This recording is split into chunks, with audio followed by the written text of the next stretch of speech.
এই রোজা আর গত রোজার মধ্যে আকাশ আর পাতালের যে পার্থক্য সেটা আমরা কোথায় গতবারে ইফতার করেছি, কোথায় কিভাবে রোজা রেখেছি, কোথায় বিভিন্ন জায়গায় মনে করেন মাঠের মধ্যে করছি, মনে করেন এরকম হয়েছে সেহরি খাইনি, কোনো বাড়ির ছাদে, কোনো বাড়ির ছাদে, ধরেন গাছতলায় করছি, আমরা পাঁচতলায়ও করছি, গাছতলায় করছি, পাঁচতলায় ছাদে করছি। হ্যাঁ, তো আবার পায়ে বেয়ে নেমে গেছি, যদি কোনো টর্চ দেখলেই ভয় লাগতো, হ্যাঁ, কোনো গাড়ি অ্যাম্বুলেন্সের শব্দ শুনলেই ভয় লাগতো, কুকুর ডাকলে ভয় লাগতো। হ্যাঁ, কুকুর ডাকলে ভয় লাগতো। যে অপরিচিত কেউ আসছে হয়তো। আমরা আসলে পেরিয়ে একটা সুন্দর ইফতার করতে পারছি, সুন্দর ঘুমাতে পারছি, মেনলি এটা আছে। এখন আমাদের মেন যুদ্ধ হচ্ছে আমরা 15 বছর ভোট দিইনি, আমরা ভোট দিব।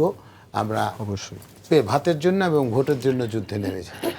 কিছুটা হলেও আপনারা খেয়াল করবেন, দ্রব্যমূল্য কিছুটা হলেও অনেক সুন্দরভাবে আছে, যেটা বলতে হবে, যেটা ভালো সেটা বলেন, তাহলে আরো ভালো হবে।